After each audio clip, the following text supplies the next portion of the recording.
Now, Spain's Prime Minister Pedro Sanchez has rejected suggestions that the United States might seek to suspend Spain from NATO over its refusal to support military operations against Iran.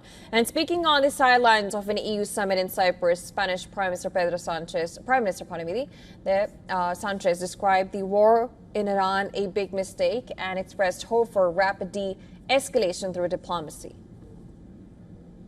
Well, our reaction is that Spain is a reliable partner within NATO, and we're fulfilling our obligations with NATO. We are deploying military capabilities and also soldiers at the eastern flank of Europe.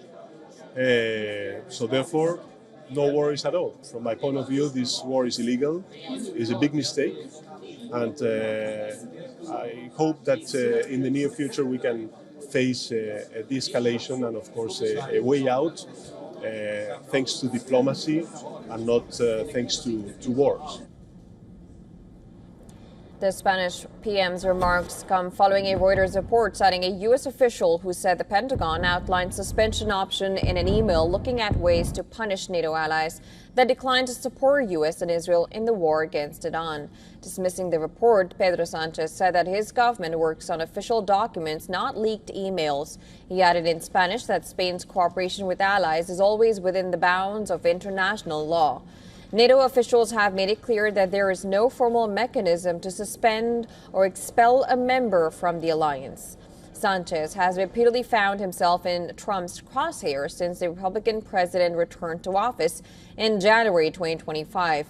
Well, last year, he refused to agree to increase NATO defense spending to 5% of GDP as demanded by Trump, who then suggested expelling Spain from the alliance. Meanwhile, Italian Prime Minister Giorgia Meloni called for a strengthening of the European pillar of NATO. NATO is expected to hold its next summit in Turkey on 7th of July to 8th of July.